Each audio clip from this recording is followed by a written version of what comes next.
ओम नमः शिवाय। तो ये छठा अध्याय है शिव पुराण का। शिव पुराण के श्रवण की विधि।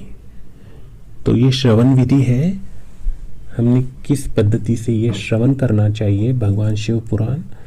तो इसको पूरा बहुत अच्छी तरीके से मन लगा के और पूरा पढ़िए, ज़्यादा बड़ा नहीं है। ओके। तो शौनक जी कहते हैं, महाप्राज्ञ सूत जी, आप धन्य एवं शिव भक्तों में श्रेष्ठ है।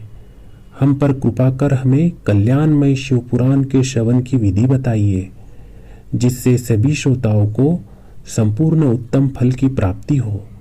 सूत जी ने कहा, मुने शौनक, तुम्हें संपूर्ण फल की प्राप्ति के लिए मैं शिव पुराण की विधि सविस्तर बताता हूँ।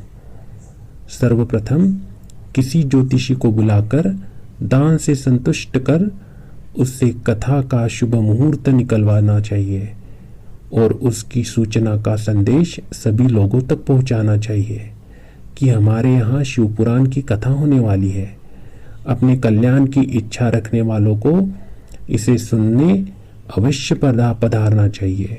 देश देश में जो भी भगवान शिव के भक्त हो तथा शिव कथा के कीर्तन और श्रवण में उत्सुक हो, उन सभी को आदर पूर्वक बुलाना चाहिए और उनका आदर सत्कार करना चाहिए।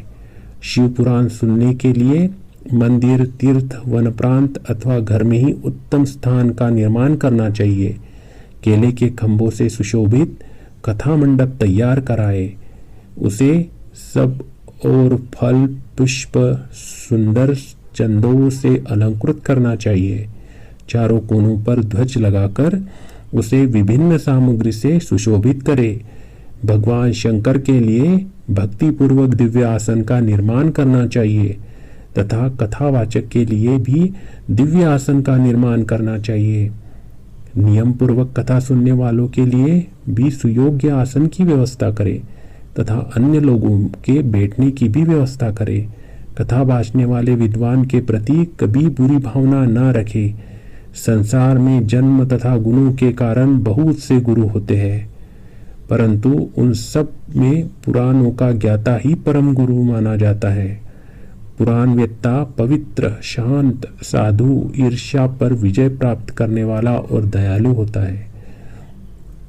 ऐसे गुणी मनुष्य को इस पुण्यमयी कथा को बाँचना चाहिए। सूर्योदय से 3:30 प्रहर तक इसे बाँचने का उत्तम समय है। मध्याह्न काल में 2 घड़ी तक कथा बंद रखनी चाहिए ताकि लोग मलमूत्र का त्याग कर सके। जिस दिन से कथा शुरू हो रही है उससे 1 दिन पहले व्रत ग्रहण करें। कथा के दिनों में प्रातःकाल का नित्य कर्म संक्षेप में कर लेना चाहिए। वक्ता के पास उसकी सहायता हेतु एक विद्वान व्यक्ति को बैठाना चाहिए जो कि सब प्रकार के संशयों को दूर कर लोगों को समझाने को वो कुशल हो। कथा में आने वाले विघ्नों को दूर करने के लिए सर्वप्रथम श्री गणेश जी की पूजा करनी चाहिए। भगवान शिव व शिव पुराण की भक्ति भाव से पूजा करे। तत्पश्चात श्रोता तन मन से शुद्ध होकर आदर पूर्वक शिव पुराण की कथा सुने।